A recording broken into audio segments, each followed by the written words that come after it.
سبابة.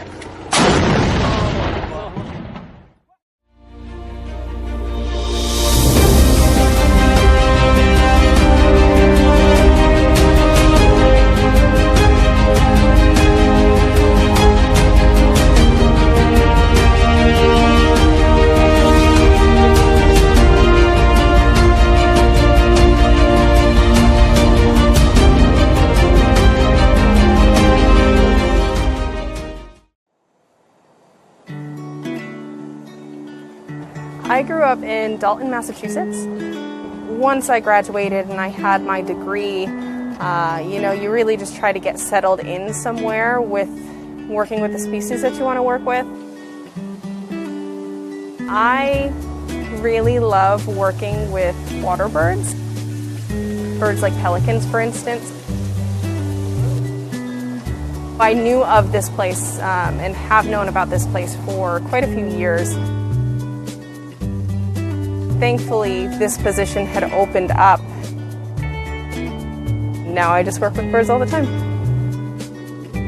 The birds that we see down here in the Keys are fish-eating birds, marsh birds a lot of the time.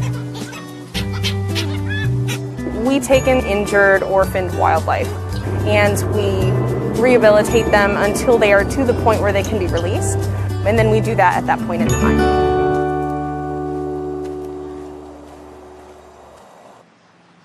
So I don't know what I'm going to need, so I'm just going to get a bunch of stuff.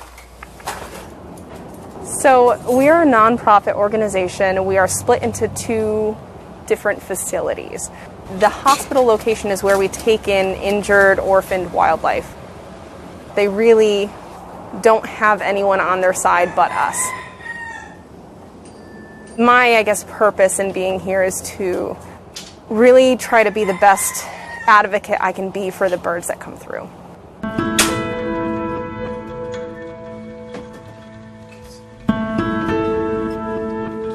We received a double-crested cormorant a few days ago. He was admitted and was very thin. He was not standing very well, very lethargic. One of the possibilities that we wanted to rule out was the case of an internal hook.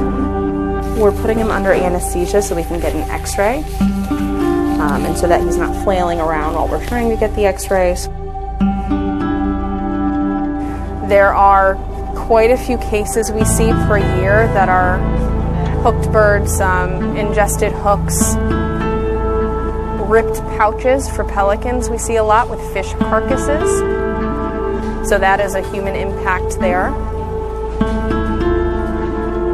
And we did, in fact, rule that out. He did not have an internal hook. So now we have to focus on getting a fecal on him so we can test for internal parasites.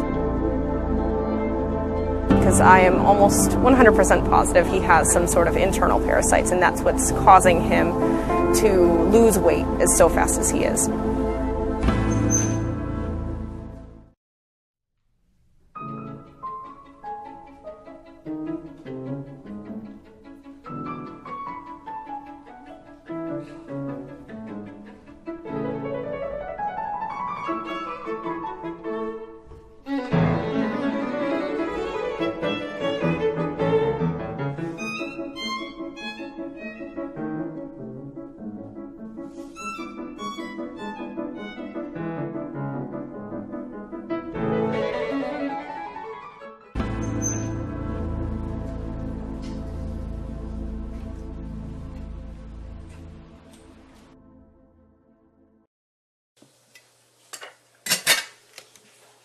I predict we'll probably see 1,300 birds this year.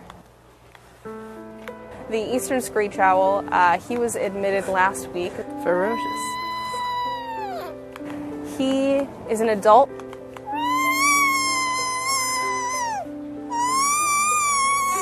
He was very weird. He was actually leaning up against a tree when someone found him. So they were able to pick him right up, put him in a box. We were able to pick him up. We actually haven't found specifically what was wrong with him. So we've basically been giving him some supportive care, fluid therapy. We're force feeding him every day. and monitor for signs of improvement.